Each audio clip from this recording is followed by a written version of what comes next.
Hello, everyone. My name is Sherry Murfish, and as a member of the Jewish Democratic Council of America's JDC Board of Directors, I want to welcome you to today's community conversation, Immigration Policy and the 2024 election.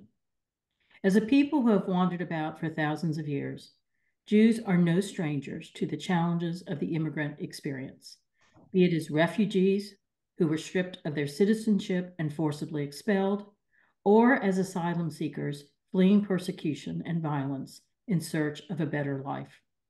Perhaps then, it is no surprise that welcoming the stranger and treating all oppressed and marginalized peoples with compassion and kindness is one of our most important Jewish values, so much so that it is mentioned more than any commandment in our tradition. At the same time, we recognize that security at our border poses a major challenge. I live in Texas, which of course is a border state, where we've witnessed firsthand the difficulties of securing the southern border.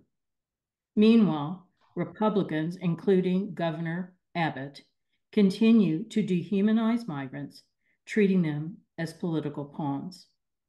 More than 8 years after Donald Trump began his political career with xenophobic and anti-immigrant rhetoric, he recently pressured congressional Republicans to seek a historic bipartisan agreement on immigration that would have actually made progress on this issue and funded border security. So where does that leave us, and what impact might it have on the 2024 election? Fortunately, joining us today are two experts to address these issues and more. Senator Chris Murphy of Connecticut and Lanae Erickson, the Senior Vice President for Social Policy, Education, and Politics for Third Way, a national think tank that champions modern center-left ideas and leads high-impact advocacy campaigns. Our first guest is Senator Murphy, who was elected to the Senate in 2012 and is a leading voice in the fight to create jobs, make sure all Americans have health care they can afford, and keep our children safe from gun violence. Before coming to Congress, Senator Murphy served for 8 years in the Connecticut General Assembly and the state Senate before being elected to the House of Representatives in 2006. Earlier this year, Senator Murphy was the lead Democratic negotiator on the bipartisan border deal. Senator Murphy, thank you for joining us today.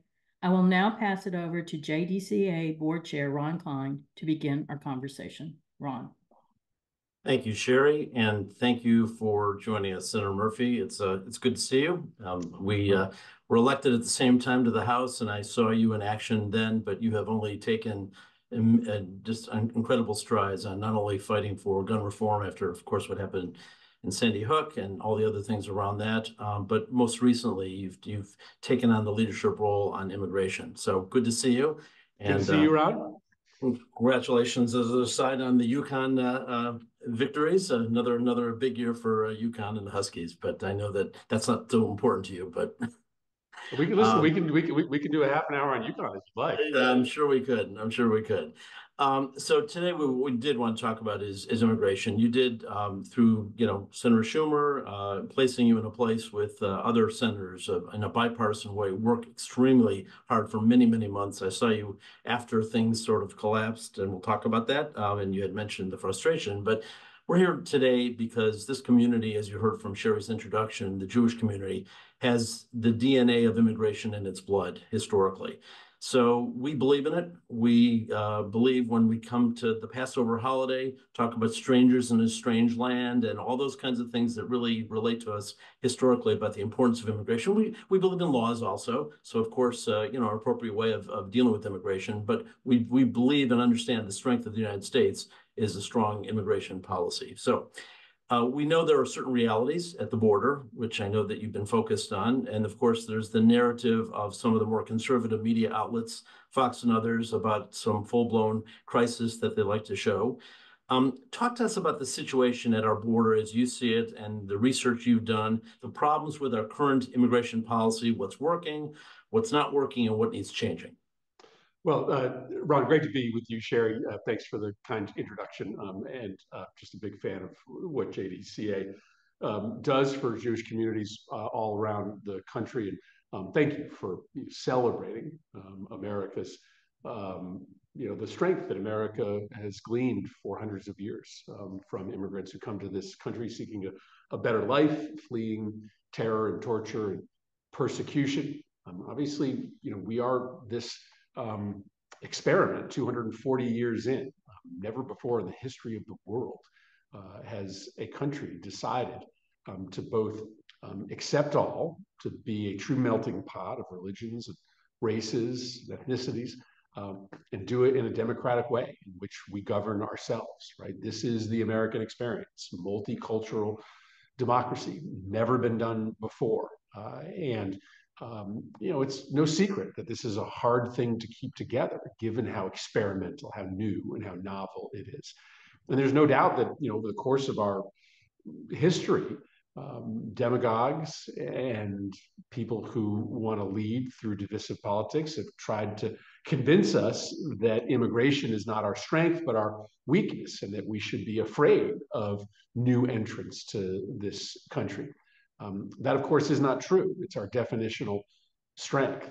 This is a moment where a lot of attention is on the border and on immigration. But, I'm absolutely confident that, in the middle of the 10-yard lines, right, 80% of this country wants us to continue to have a robust policy of legal immigration. But they also want it to be rules-based. There are a lot of folks out there who are hurting, who feel like they've been waiting in line for a chance at the American dream for a long, long time.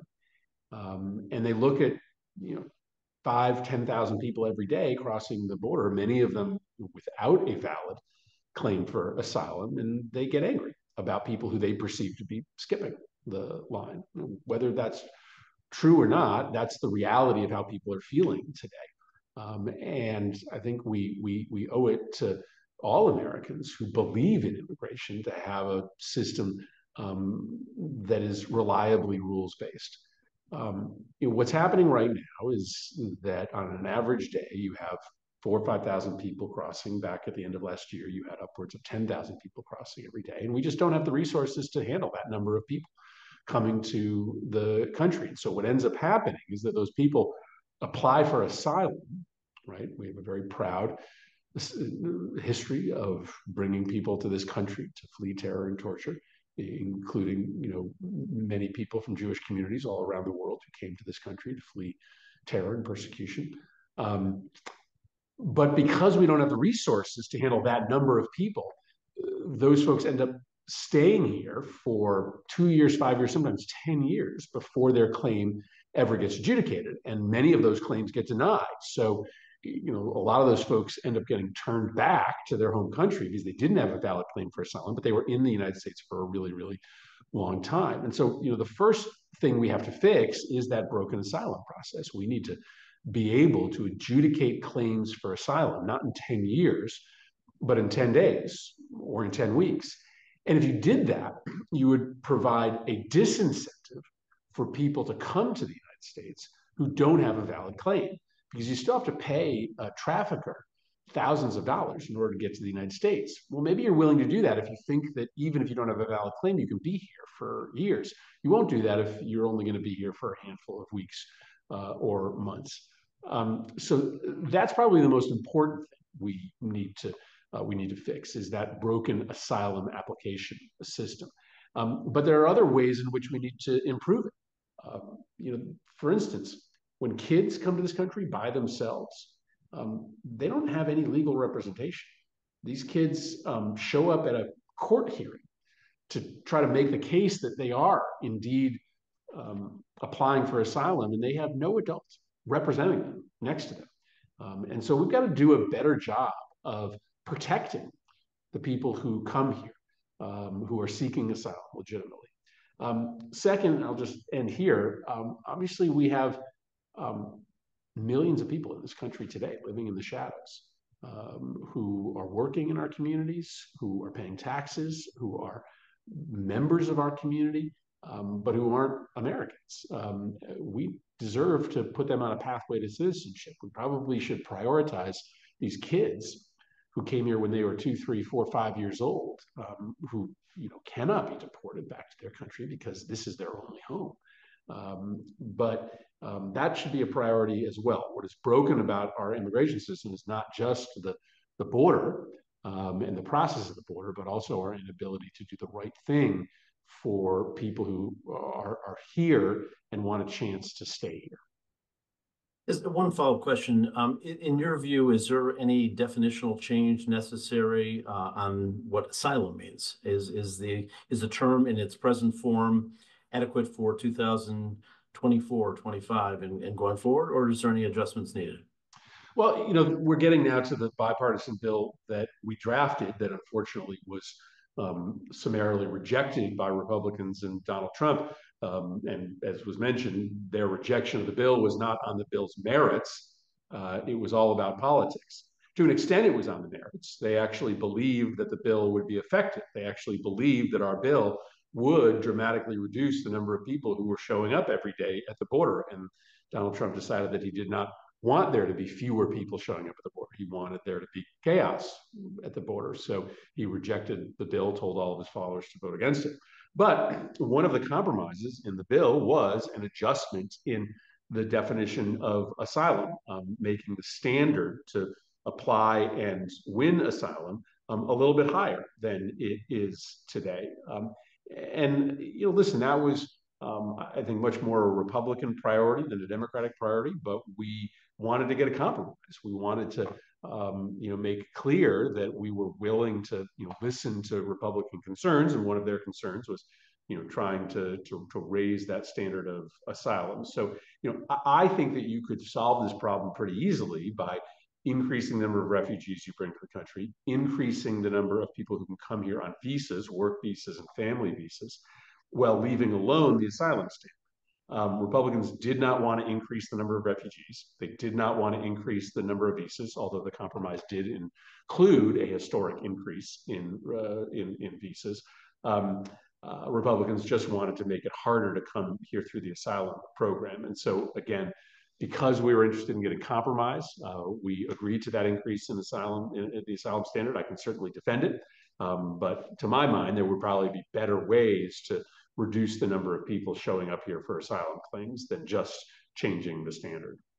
Yeah, to that point, Senator Murphy, I think that part of the discussion that was out there was sort of all about asylum and all about these people crossing the border without legal justification.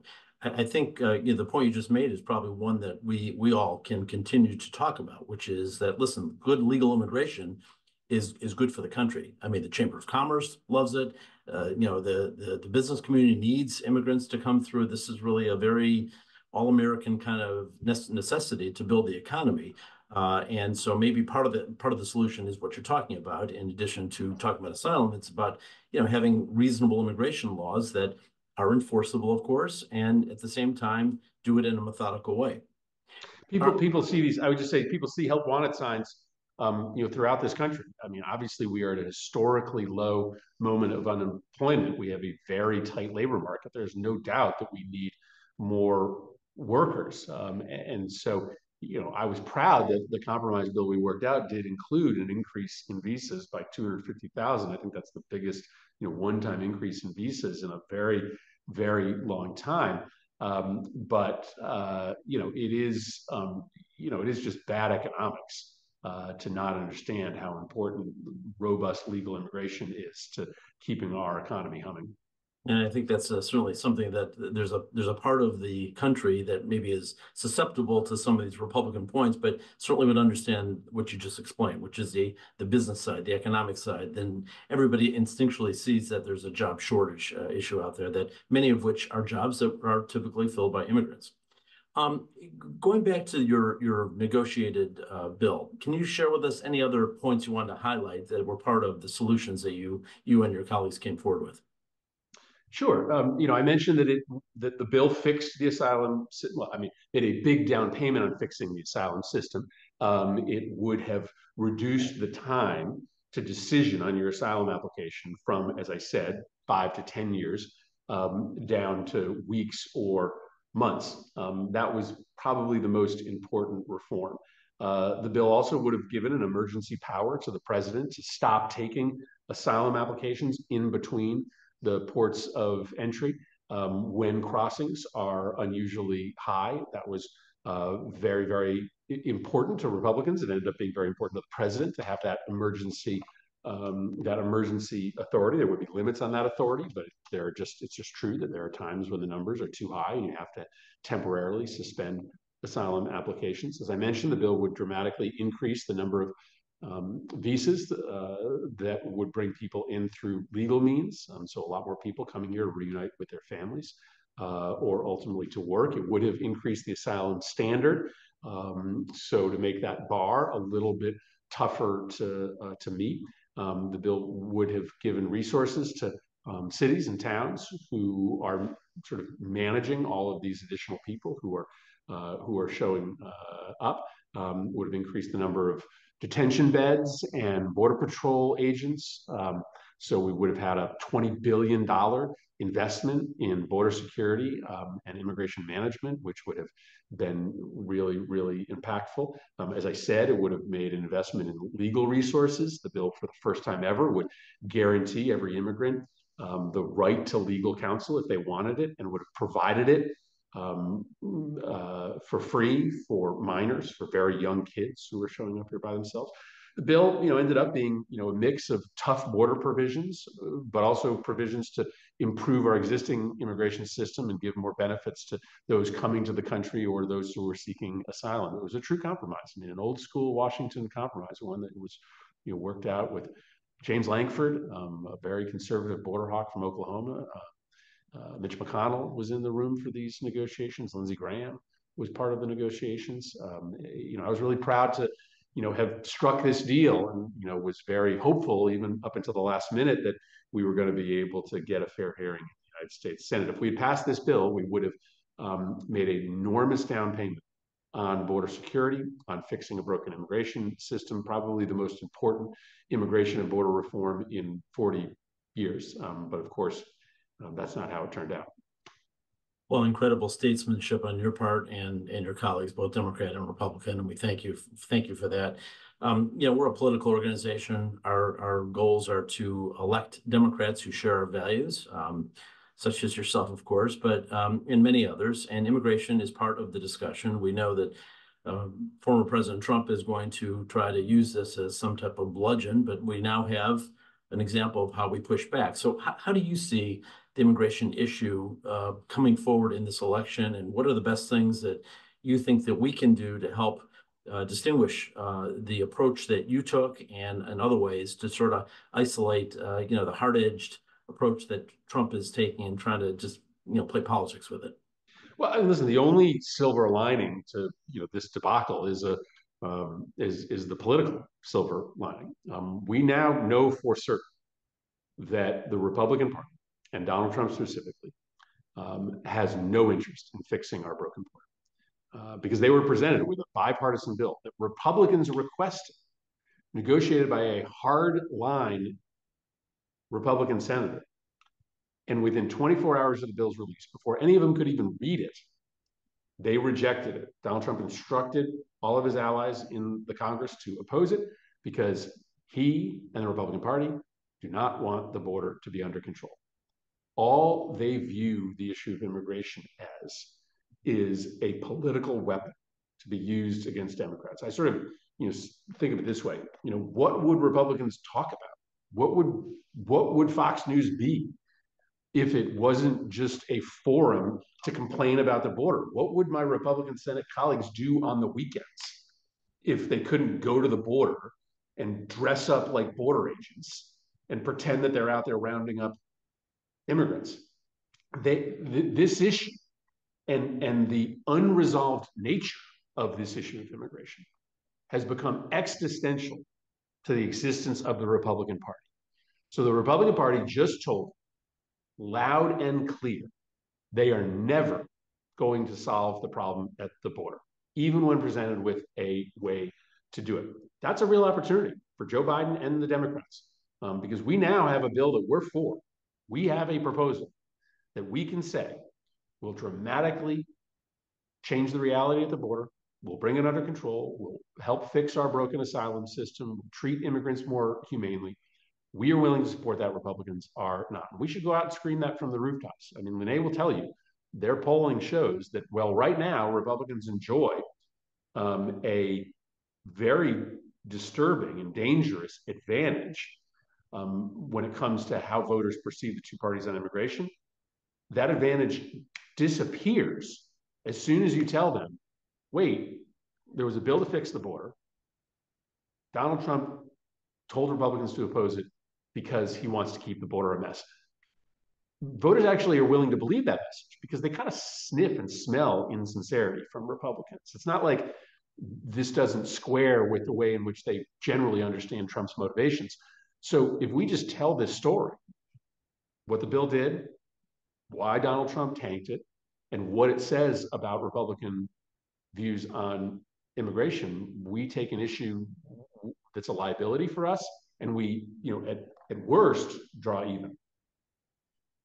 Excellent points, and we plan on doing that. And I think that's an excellent opportunity for us. Not just the shame of the policy, because the opportunity was there to fix it. And Congress and the American people want it fixed. I mean, really, that's the honest truth. It's for people who are concerned about the humanitarian side. There's that issue. For people who just believe in the right and lawful immigration, there's that issue. Some people don't want any immigrants here at all. That's pretty clear also. And there's that group of people that'll never be satisfied. But I think most Americans at the end of the day do want a system that works. They recognize what the United States is as the experiment you presented. So the last point on immigration that I just wanted to raise with you is sort of an extension of this whole way that the Republican Party is dealing with this. And that is, of course, the House's impeachment of Secretary Mayorkas. And this is coming to the Senate. They obviously delayed it a whole week so they could do more, public relations messaging on this kind of thing. But it is coming over there. And again, it's a very sad tale of hypocrisy in many ways. But do you want to share your thoughts on how that is playing out and what you expect to happen in the Senate? Well, it's a mockery of the impeachment power. Never before have we had a House of Representatives act this cavalierly about using impeachment, just as a political talking point. There is no high crime or misdemeanor that Ali Mayorkas has committed. They don't even allege a high crime or misdemeanor. Their articles of impeachment are just a general complaint about the number of people who are showing up at the border. You can't impeach somebody because you don't like a policy or you don't like a current event. That's what they're trying to do. And that's why the Senate is going to dismiss this summarily. It's just more evidence that they're not serious about fixing the problem. Okay, you don't like our bipartisan border bill. House doesn't want to take up our bipartisan border bill. Come up with your own. Speaker Johnson could convene a bipartisan process and try to figure out some compromise that they could live with. Johnson's not interested. The House Republicans are not interested in fixing this problem. They are only interested in complaining about it and using immigration as a means to try to score points with voters. That's why they are focusing on a fraud impeachment process instead of trying to fix the problem. So, you've seen a lot of really, tough statements from Senate Republicans. Frankly, even some of the Senate Republicans who opposed our border bill, have called this a waste of time, a sideshow. You've said the Senate needs to get rid of this as quickly as possible. I think this is just more evidence, again, of this reality that we have now had made available to us by their decision to tank the border bill. Republicans are just interested in the politics of the border, are not interested in solving the problem. Well, thank you for your guidance, your intellect, your leadership on this issue. This has really been a good education for those of us to get into the details, and certainly your perspective about having been through the process, worked behind the scenes, and come up with something that, like you said, is a big down payment. And there's no silver bullet solution for any problem that is in this country, but there are steps that we can take to move forward, and that's exactly what you did in the bill. Last point is any prospects for obviously have to wait and see who wins the elections and all the rest of that stuff, but The ideas have been vetted and discussed and thought through on both sides. We hope, and if you have any last thoughts on the comments of the possibility of this in some future point in time, probably depending on elections, what's your thinking on that? Well, listen, I'm generally very optimistic about our ability to pass bipartisan legislation. That only happens when Democrats are in control. You saw that in 2021 and 2022 when Democrats controlled the House and the Senate. Our priority was passing bipartisan bills. Bipartisan gun bill, bipartisan infrastructure bill, bipartisan veterans bill, bipartisan industrial policy, bipartisan protection of gay marriage, right? We didn't sort of ram our priorities down the throats of Republicans. We passed things in a bipartisan way. If we win the elections this November, which I think we will, and we once again have the presidency, we control the Senate and the House, we will once again focus on passing bipartisan legislation. I believe that. I am less optimistic about our ability to pass bipartisan immigration legislation because I think Republicans, for the time being, have told us they aren't interested. Again, I think this issue is just so existential to them that they are never going to give us votes to try to make this problem better. Now, maybe if we change the rules of the Senate, things can pass by a majority. We might be able to get something done. But I am very optimistic in general about our ability to continue to work in a bipartisan way in the Senate. I'm just quite candidly less optimistic about our ability to do it on immigration for the foreseeable future. Well, we're going to take your message today and give us the double down reasons to work extra hard in the states that matter, in the Senate, the House races, and around the country that matter, and of course, President Biden. So, Senator, thank you for joining us today, being part of our JDCA conversation with people from all over the country who are listening in today. And we look forward to supporting your efforts going forward. Great. Thanks, Ron. Thanks, everybody. Okay, we're now going to continue the conversation, and I'm going to turn it over to Deborah. Deborah Stein is one of our chapter leads in one of our major states. I'll let her talk about that for a second, but we have a second part of the program, which is also talking about immigration. And Deborah, I'm going to turn it over to you. Thank you, Ron. Like Sherry, I not only serve on the board of JDCA and am, as well as being the chapter lead in Arizona, which is a border state and a battleground state this year. Since 2008, Lanae Erickson has served as Senior Vice President for Social Policy, Education, and Politics at Third Way, a national think tank that champions modern, center-left ideas and leads high-impact advocacy campaigns. She draws on her extensive background in constitutional and civil rights law to advance the case for expanding opportunity and freedom on a wide range of issues that impact the lives of Americans every day. Prior to her time at Third Way, Lanae was legislative counsel at Alliance for Justice and a member of President Obama's Third Advisory Council on Faith-Based and Neighborhood Partnerships. Lanae, thank you for joining us and sharing your expertise. To moderate the second part of today's program with Lanae, I'm now delighted to welcome JDCA CEO Haley Seufer. Haley? Thanks so much, Deborah, and thank you for all of your efforts as a part of our board to get out the vote, leading our outreach efforts around the country, including in Arizona. Lanae, thanks for joining us today. Your organization, Third Way, has played a critical role demonstrating the path forward for Democrats to reclaim immigration as a winning political issue in this election.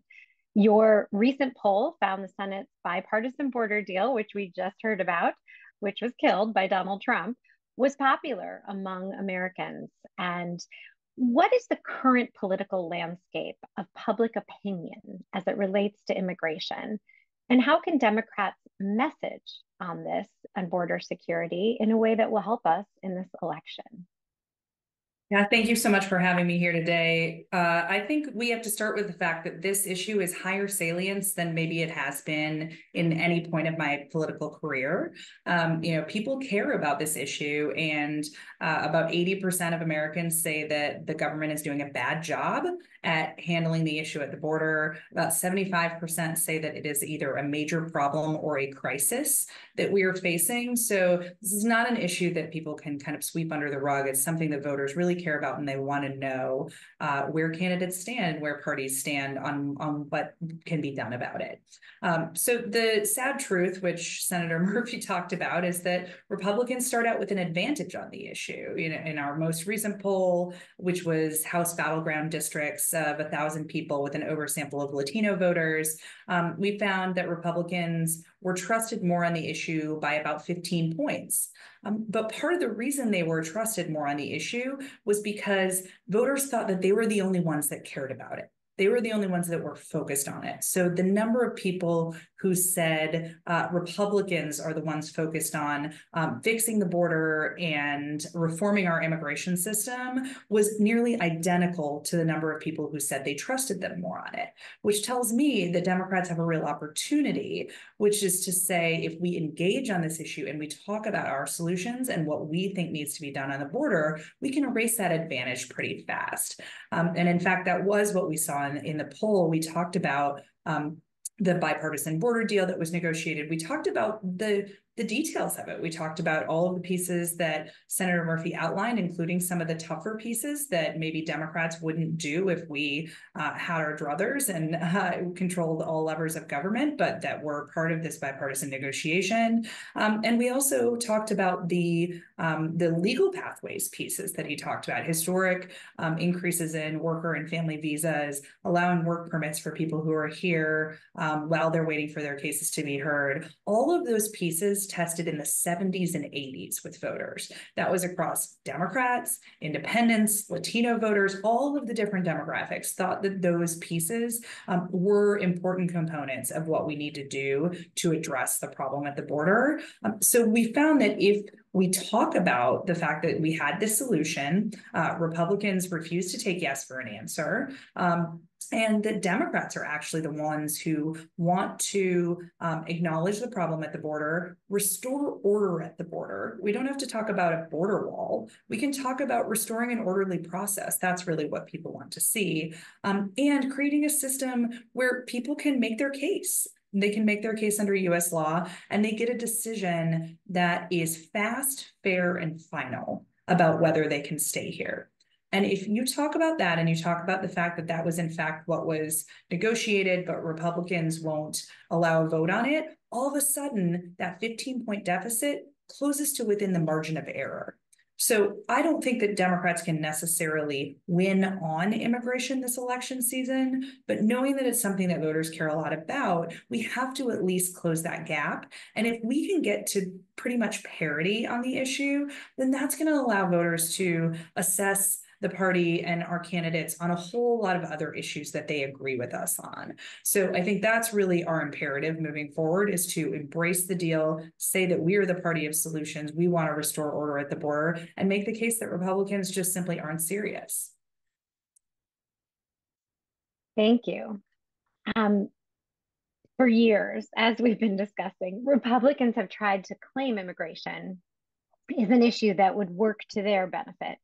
But recently, in a special election in New York, Tom Suozzi successfully reframed the issue and used it to his advantage as he flipped that seat from red to blue with the help of organizations like JDCA that got out the Jewish vote in that district.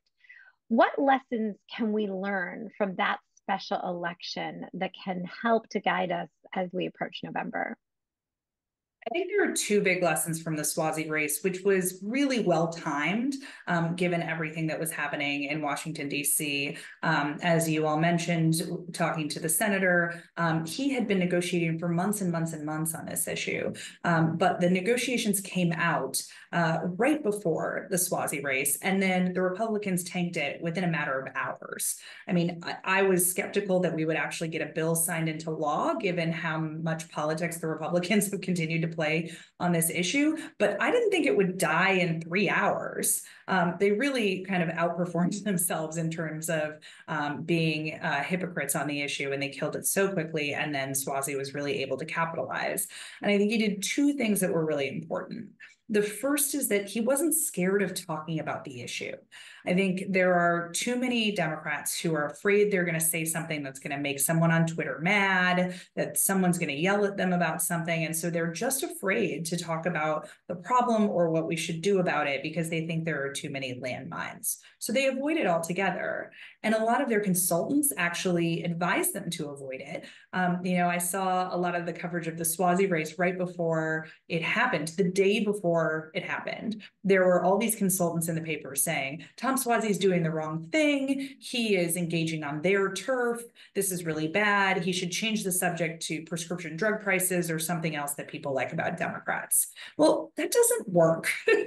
Voters want to know that you have answers on things that they care about, and they care about this. And we cannot just change the subject to things on which we feel more comfortable talking about or we have an advantage. I think that is just wrong-headed thinking on these social issues. We have to engage, because if Republicans are the only ones that are talking about it, we're going to lose. And the other big lesson, I think, from the Suozzi race, which a lot of the Democratic organizations and immigration organizations really emphasized, was that Tom Suozzi didn't just talk about restoring order at the border. He talked about a both and approach. He talked about the fact that we need to restore order at the border and we need to fix our legal path